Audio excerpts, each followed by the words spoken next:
Cerpen Bayang-Bayang, karya A.A. Nafis. Si Dali bukan orang biasa. Sudah jadi tokoh, bahkan tokoh luar biasa. Hidupnya selalu dalam cahaya yang bersinar terang. Gemerlap dengan warna-warni yang aduhai indahnya. Lebih dari pelakon utama di atas panggung sandiwara. Karena pelakon Julius Caesar atau King Lear atau Macbeth hanya gemerlap pada sebatas bidang panggung. Apalagi bila layar panggung telah turun atau di luar gedung sandiwara para pelakon kembali jadi manusia biasa. Ada kalanya mereka menjadi seperti orang kere yang selesai melakonkan Gatot Kaca pada wayang wong masa lalu. Sedangkan si Dali berada seperti pada panggung dunia yang tak lagi dibatasi oleh sepadan negara. Kok kata orang, si Dali jadi begitu karena dia tidak pernah hidup dalam kegelapan. Kegelapan malam maupun kegelapan siang. Artinya dia hidup selalu dalam terang benderang penuh cahaya. Makanya si Dali terus diiringi bayang-bayang. Bayang-bayang yang banyak. Ada yang pendek, ada yang panjang, ada yang gemuk, ada yang kurus. Tentu saja kemanapun dia pergi selalu diiringi bayang-bayang. Karena memang bayang-bayang itu bayang-bayangnya sendiri. Sebagai bayang-bayang, bayang-bayang itu senantiasa meniru apa saja yang dilakukan si Dali. Baik si Dali makan atau tidur, jalan-jalan atau berzina. Tak sekalipun bayang-bayang itu terpisah dari dia. Dan si Dali yakin benar bayang-bayang itu ada karena dia. Tanpa dia bayang-bayang itu semua sirna. Karena itu semua bayang-bayang memerlukannya, sangat memerlukannya. Berbeda dengan orang lain yang tidak pernah peduli dengan bayang-bayangnya sendiri. Karena mereka suka hidup bergelap-gelap di tempat gelap. Seolah-olah bayang-bayang tidak menjadi makhluk penting. Bayangkan, kata si Dali pada bayang-bayangnya sendiri ketika dia lagi nongkrong di kloset. Jenis manusia apa yang hidup tanpa bayang-bayang selain manusia gelap yang suka bergelap-gelap? Si Dali juga membiarkan bayang-bayang menirukan dengan amat persis apa saja yang dilakukan si Dali. Apa salahnya bila mana semua bayang-bayang itu meniru apa yang dilakukannya? Karena peniruan tidak merugikannya. Bagaimanapun persisnya peniruan itu, satu hal yang tidak akan diperoleh bayang-bayang, yaitu serba kenikmatan yang diregup si Dali. Tirulah oleh kalian serba apa yang aku lakukan, tapi jangan coba-coba berkhayal akan ikut menikmati apa yang aku regup.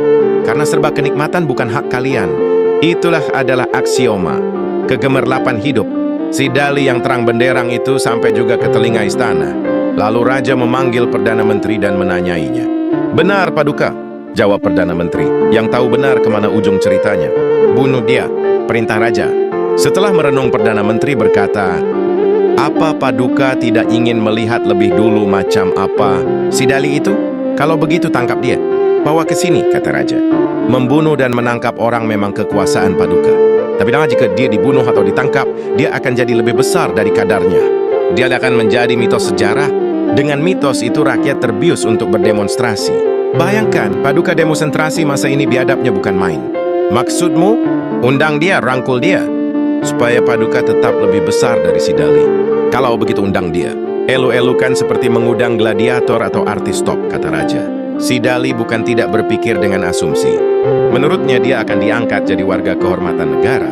Barangkali sekurang-kurangnya menjadi Perdana Menteri atau Menko seperti yang berlaku di Indonesia. Tapi jabatan itu membutuhkan lidah yang panjang dari akal. Maka dia akan menolaknya. Demikianlah ketika si Dali sampai di istana, dia disambut oleh barisan pagar ayu yang berdada busung dan berpantat tonggeng seperti penari jaipong. Ruang istana bermandikan cahaya gemerlap. Raja dengan pakaian bermanik dan berbintang lapis berlapis pada kiri kanan dada, bahkan sampai ke perut buncitnya. Raja menanti di tengah ruangan yang luas. Begitu megah dan perkasanya Raja dilihat oleh si Dali. Lebih mempesona daripada Raja Ketoprak yang dilihatnya di televisi. Cahaya lampu yang bersinar marak di ruang itu tidak memberi bayang-bayang pada Raja, tapi di dinding penuh berjajaran para pejabat kerajaan dengan istri masing-masing. Itulah bayang-bayang Raja, pikir si Dali. Tiba-tiba seluruh lampu meredup. Lampu sorot dari dinding kiri menyinar tajam ke arah ratu yang muncul di ujung ruang. Bayang-bayang mengiringi. Raja memperkenalkan si Dali kepada ratu. Si Dali membungkuk ketika bersalaman. Tapi bayang-bayang si Dali seperti memeluk erat bayang-bayang ratu. Keduanya jatuh bergumul di lantai. Si Dali memandang berkeliling. Di sepanjang dinding terlihat seperti bayang-bayang hitam yang seperti menatap ketiga orang yang berada di tengah ruang. Ketika semua lampu menyala kembali, si Dali tidak melihat bayang-bayangnya. Bayang-bayang ratu pun tidak. Sampai pulang pun bayang-bayangnya tidak mengikutinya. Dan ketika dia menyalakan lampu di ruang tamunya, dia melihat bayang-bayang raja yang bertubuh buntal duduk mengalai di sofa. "Kamu bukan bayang-bayangku," kata si Dali. "Mestinya kamu bersama raja." "Mengapa kamu di sini?" "Aku kesal muak, sakit hati. Raja punya banyak bayang-bayang. Semuanya berlidah panjang. Sehingga aku yang setia sejak waktu lahirnya tidak diperdulikan lagi," kata bayang-bayang raja itu. Terus, "Ketika aku lihat bayang-bayang kamu mengikuti bayang-bayang ratu, sehingga kamu kehilangan bayang-bayang kamu sendiri, aku pikir lebih baik aku ikut kamu. Karena kamu toh perlu bayang-bayang. Aneh bin ajaib kalau seorang tokoh seperti kamu tidak punya bayang-bayang," kata bayang-bayang itu. Sebagai seorang tokoh besar yang senantiasa punya gagasan di luar jangkauan manusia kebanyakan. Kemudian si Dali menawarkan pergantian posisi kepada bayang-bayang raja. Dia jadi bayang-bayang raja dan bayang-bayang raja jadi dia. "Kamu ingin jadi bayang-bayang raja?" tanya bayang-bayang itu. "Oh, tidak. Sampai mati pun aku tidak mau. Aku cuma mau menyamar jadi kamu selama 1 hari saja. Oke? Oke." Sebagai bayang-bayang, si Dali begitu leluasanya masuk istana yang berlapis-lapis pengawalannya. Leluasa pula memasuki seluruh ruang yang banyak dan beragam-ragam desain dalam istana itu. Semua megah, bahkan spektakuler. Ada ruang seperti yang ditemui dalam film Star Trek. Ada yang seperti taman dalam film The Last Day of Pompeii. Namun tidaklah begitu menakjubkan mata si Dali ketika si Dali yang lagi menyamar dalam bentuk bayang-bayang raja memasuki ruang sidang kabinet. Kabinet lagi bersidang di bawah pimpinan Perdana Menteri. Persis di waktu Perdana Menteri sedang berkata, "Nah, tuan-tuan sudah tahu macam apa tokoh yang bernama si Dali. Dia krempeng seperti Nasyar, selebor seperti Afandi, matanya melotot seperti siapa ya?" Sejenak dia terdiam ketika ingat pada seorang presiden yang dirasanya tidak etis kalau diucapkan. Selanjutnya katanya lagi, "Ya, seperti Picasso bila mengambil contoh maka pelukis." Dia jadi tokoh karena sangat sering dipublikasi oleh pers dan televisi. Pidato atau khotbah atau ucapannya sering dikutip. Puisinya dinyanyikan dalam berbagai pertunjukan sastra dan musik. Apa, tidak begitu? Dia tidak akan jadi apa-apa kalau tidak ada pers dan televisi. Makanya tidak bisa dibandingkan dengan raja. Raja tetap jadi raja meski tidak ada publikasi, kata seorang menteri. Baiknya larang saja pers dan televisi mempublikasikannya. Usul menteri yang lain. Larang-melarang itu sudah kuno. Tidak cocok dengan semangat reformasi, kata Perdana Menteri pula. Kalau begitu imbangi dengan banyak-banyak mempublikasikan raja. Usul yang lain lagi mengusul. Seperti kita semua tahu, raja tidak punya kegiatan apapun yang berharga untuk dipublikasikan. Apa pantas raja sedang makan, sedang tidur dipublikasikan? Sekali lagi saya peringatkan, pakailah bahasa yang baik dan benar ke alamat raja. Raja tidak makan tapi santap, tidak tidur tapi beradu, tidak sakit tapi gering, tidak minum tapi dahar, tidak berbaju tapi apa? Ya, kata Perdana Menteri dengan sedikit keras. Kalau begitu raja tidak akan pernah mati, ya? Bisik seorang menteri kepada rekannya di sebelah kiri. Memang, tapi wafat, jawab yang ditanya. Untuk hal-hal yang sakral atau dipandang sakral, perlu menggunakan bahasa kuno, seperti kebiasaan orang Indonesia yang memakai bahasa Sanskerta yang kuno untuk menamakan bangunan baru yang disakralkan, kata menteri yang duduk di kanan menyela. Jadi masalah si Dali itu apa sih? Tanya menteri yang mengenakan seragam jenderal dengan segala aksesori tanda jasanya. Si Dali terlalu termasyur populer, lebih dari raja, jawab Perdana Menteri. Itu membahayakan kredibilitas kerajaan. Raja sendiri berpendapat apa? Tidak ada pendapatnya karena memangnya raja tidak punya suatu alat untuk berpikir. Nah, kalau raja sendiri tidak peduli, kenapa kita ribut? Apa kata dunia internasional apabila raja sudah begitu, tapi para menteri diam saja? Dunia internasional akan mengatakan kita semua goblok, kata Perdana Menteri dengan nada yang agak tajam. Pada saat semua anggota kabinet saling memandang oleh kebingungan, si Dali melompat ke tengah ruangan. Katanya setengah berteriak, "Kabinet macam apa ini? Bicara tentang kepentingan diri sendiri, bicarakanlah tentang nasib rakyat yang setiap tahun dilanda banjir atau kebakaran hutan. Setiap waktu kena peras, kena tipu atau rampok atau ditembak oleh oknum-oknum bersenjata. Keadilan di mafia aparat, sejak polisi sampai jaksa, terus ke hakim. Anggota dewan minta disuapi supaya program pemerintah disetujui. Tapi anggota kabinet itu tidak ada yang acuh. Mereka masih terus berbicara dengan sesamanya. Padahal menurut si Dali, dia telah bicara setengah berteriak sambil mengedari ruang di tengah-tengah persidangan itu.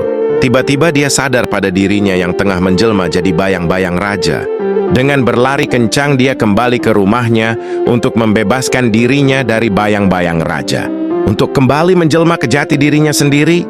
Selama berlari, si Dali berkata pada dirinya, bayang-bayang tetap bayang-bayang. Meski bayang-bayang raja sekalipun, tidak ada yang hirau. Para menteri raja pun tidak hirau. Kalau bayang-bayang raja tidak diacuhkan orang, apa peduliku? Tapi pada bayang-bayang raja ini ada aku. Mengapa mereka tidak peduli? Dalam berlari si Dali terus berbicara pada dirinya sendiri. Kadang-kadang dia bertanya, kadang-kadang mengomel. Ada kalanya juga dia memaki dan berteriak-teriak marah. Akhirnya dia marahi dirinya sendiri yang mau menyamar sebagai bayang-bayang meski bayang-bayang raja. Tiba-tiba larinya melambat dan terus melambat. Di bawah naungan mahoni yang tumbuh berderet di sepanjang jalan dia mulai terenung. Dalam renungannya kian menjadi jelas baginya bahwa bayang-bayang akan selamanya jadi bayang-bayang. Bayang-bayang raja tetap bayang-bayang raja. Kalau raja mati, meski bayang-bayangnya tidak ikut dikubur, dia tidak lagi berfungsi. Yang berfungsi ialah bayang-bayang raja pengganti. Bayang-bayang raja lama lenyap. Kalau saat ini raja pemilik bayang-bayang ini mati, apa jadinya aku? Sambil berlari kencang sepanjang jalan ke rumahnya, si Dali berteriak keras. Aku tidak mau lenyap. Tidak mau lenyap. Sampai di rumah ternyata pintu rumah ternganga. Di dalam semuanya hitam. Tidak satu pun lampu yang nyala atau cahaya yang masuk. Tapi dia tahu persis letak sesuatu benda atau ruang demi ruang. Meski berlari, tidak satu benda pun tersenggol.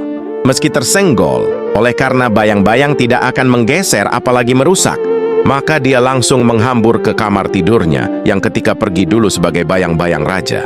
Dirinya lagi mengalai di ranjang, tapi si Dali tidak menemui dirinya di sana. Lalu dicarinya dengan perasaan cemas ke seluruh ruang yang gelap itu. Betapa seluruh ruang telah diarungi, betapa lama waktu dalam menyigi dia tidak menemui dirinya. Simpul hatinya, dirinya yang dipakai bayang-bayang raja pasti sudah keluar rumah pergi bertualang dalam kehidupan yang nyata. Tapi kemana dia? Dia telusuri seluruh jalan dan pelosok kota, sampai ke sudut-sudut yang kumuh pun dia cari. Dia tidak tahu sudah berapa lama dia berkelana. Entah berapa hari, entah berapa malam. Akhirnya ketika rasa putus asa telah sampai ke ujung hidupnya, dia melihat seorang laki-laki kere. Duduk terkulai di bangku dalam taman luas lapangan Merdeka di pusat kota. Laki-laki itu kurus kerempeng lusuh dan mengenaskan.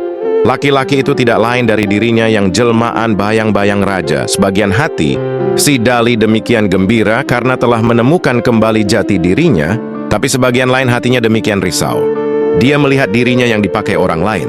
Tak obahnya seperti lusuh baju dipakai oleh bukan pemiliknya sendiri. Sampai dia ragu sejenak, apa memang itu si Dali yang sosok paling populer di masa itu? Hai Dali, kemana saja kamu? Berhari-hari aku telah mencarimu, kata si Dali pada dirinya yang disandang oleh bayang-bayang raja itu. Aku mencoba menikmati hidup di dunia nyata seperti manusia. Aku kira meski aku palsu akan lebih baik daripada bayang-bayang. Tapi tidak satu pun nikmat yang aku dapat, kata bayang-bayang raja yang memakai tubuh si Dali. Kemudian aku yakin bahwa aku hanya bayang-bayang, tidak mungkin hidup sebagai manusia yang utuh. Lalu aku mencari kamu untuk bertukar tempat kembali, agar aku bisa hidup menurut kodratku sendiri. Berhari-hari aku mencari kamu. Kemana saja kamu? Aku juga mencari kamu agar aku bisa kembali ke duniaku lagi, kata si Dali. Terlambat sudah. Terlambat? Raja sudah wafat. Dikubur atau di neraka raja tidak perlu bayang-bayang. Bagaimana aku kembali jadi diriku? Sebagaimana kamu bisa kembali jadi jati dirimu? Akan jadi apa aku dengan tubuhmu? Tidak akan jadi apa-apa, tahu? Kata bayang-bayang raja yang memakai jasad si Dali. Terasa mengenaskan suaranya. Ayo kita berganti jadi jati diri kita sendiri lagi, kata si Dali. Aku mau. Tapi tak mungkin aku kembali jadi bayang raja karena raja sudah wafat. Artinya, tidak mungkin itu. Sebagai si Dali kau telah kehilangan bayang-bayangmu sendiri. Bayang-bayangmu takkan kau peroleh lagi karena dia lebih suka hidup di istana. Maksudmu? Ya, setiap bayang-bayang berbakat demikian. Aku tidak perlu bayang-bayang, aku hanya perlu diriku sendiri. Lawan si Dali menggelengkan kepala. Kau tidak berarti apa-apa tanpa bayang-bayang. Sekarang aku ini jadi apa? Tanya si Dali yang bayang-bayang. Mendingan dari aku yang jadi manusia palsu, kata bayang-bayang yang jadi si Dali.